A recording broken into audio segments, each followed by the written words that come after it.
Alright, here we are today, guys. We're working on our idler pulley. It's going to be 12 minutes vehicle. This is a 2007 Dodge Durango. This is the 5.7 with the Hemi. We're just going to remove our breather hose, and then we're going to remove our negative battery cable. You're going to you're going to need a 10mm socket to remove that.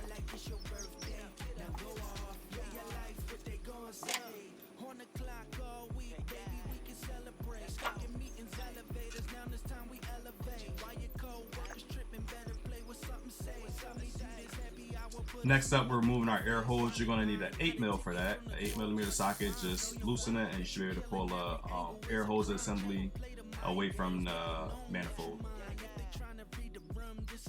After that, we're going to disconnect our air boxes, simply removing these tabs. It should allow you to pull up on the air box and remove the whole assembly.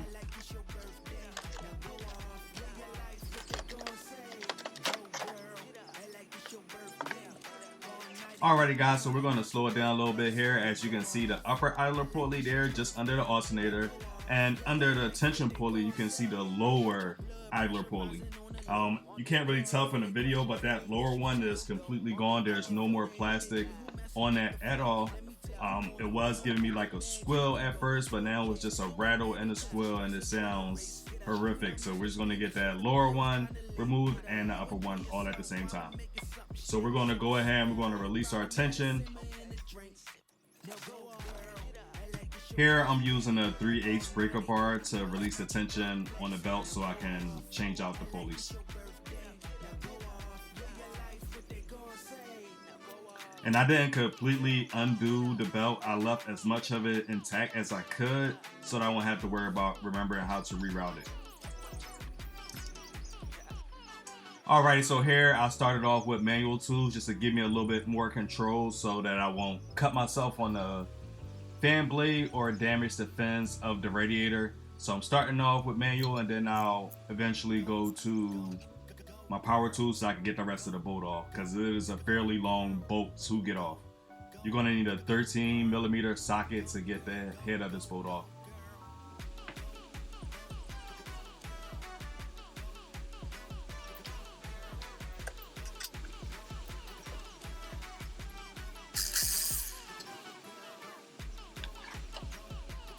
Okay guys, so then we got that top one off. Let's get to this lower one. I'm just gonna give you a picture of it. I can't get really good video of me getting it out. It's at such a angle that I really can't get the video, but I'll just show you how I'm getting it in there. I'm using a small extension with a medium extension to get in there adequately. This helped me out significantly. It helped me stay away from damaging the radiator and getting in between the fan at the same time. So hopefully that combination will help you as well.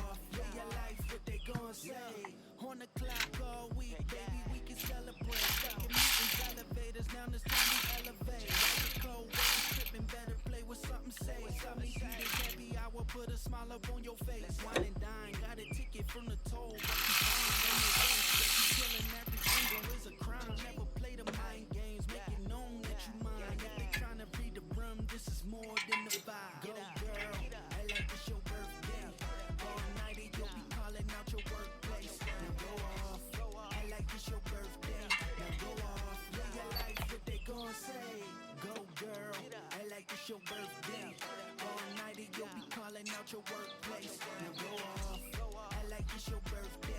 Now go off, live your life, what they gon' say? They got your blood pressure rising on the low, bringing all they questions and they issues to your door.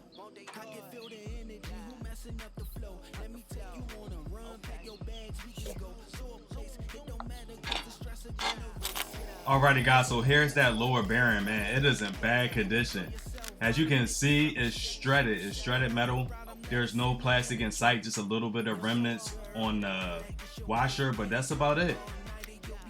You can see the upper one is still in some type of condition. I'm going over to metal pulley, so shouldn't have this issue again. It might wear down the belt a little faster, but the belts last pretty long as well. There's your part number if you're trying to switch over to the metal ones, or you're just trying to figure out what part to get for this vehicle.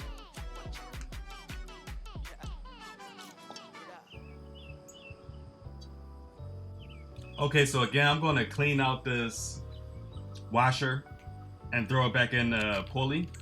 This got damaged just slightly, not too much to be concerned. Just that seal that's on the end of the bolt got a little bit damaged, but for the most part, I think it'll do the job that it needs to do. So we're just gonna got it cleaned out. I'm gonna throw that in the new bearing, and we're gonna get it put back on.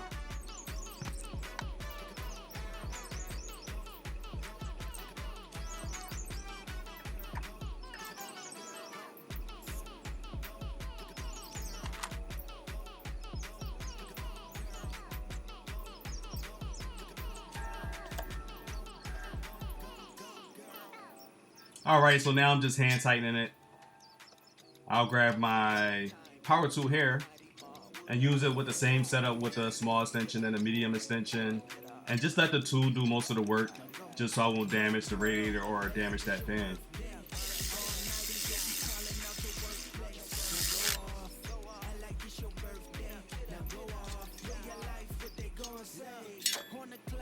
Now I'll just tighten it up with my 3/8 breaker bar, and we'll move on to the upper one.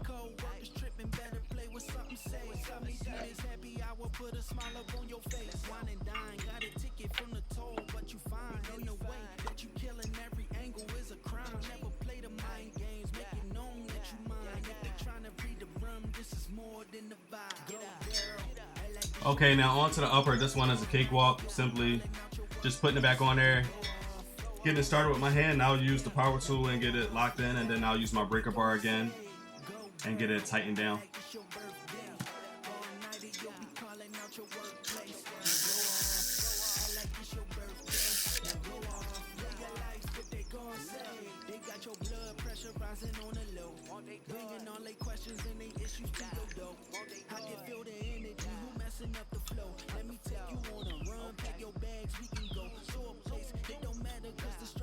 Okay, so now let's get this belt put back on. It's gonna go inside of the lower idler pulley, around the tensioner, around the alternator, then inside of the inside of the upper idler pulley. Hope I got that right. So again, inside of the lower idler pulley, around the tensioner, around the alternator, then inside of the upper idler pulley. Hopefully you remember how it was installed so you can get it installed back how you originally took it apart. But it takes a little practice. Just get it set up, and then you can use your breaker bar and loosen the tension and get it back in there.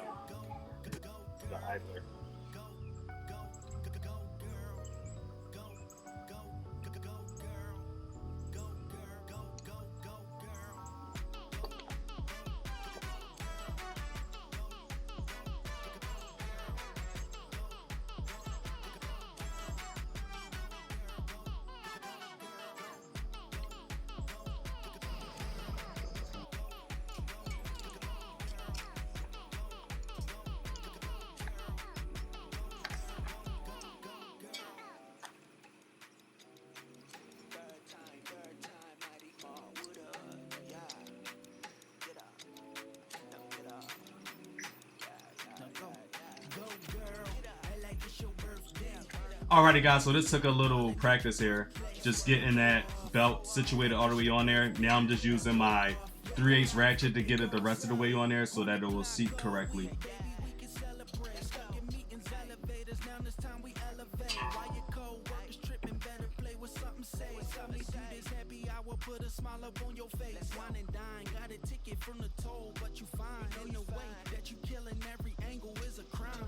Okay, that's done. So let's wrap all this up. Let's get our negative battery cable back on there.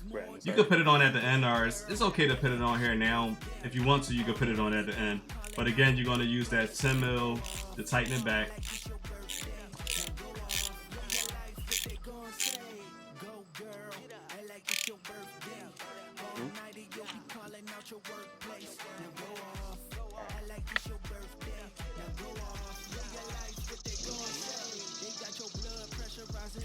We're gonna throw our air cleaner hose back on along with the air cleaner top. You want to situate that in first before you get to putting the hose back on the manifold.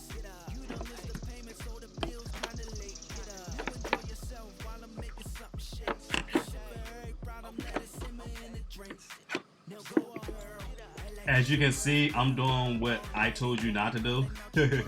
But it was easier for me to just simply release that clamp so it can operate independent of itself, and I could just put the air cleaner top back on independent of the hose.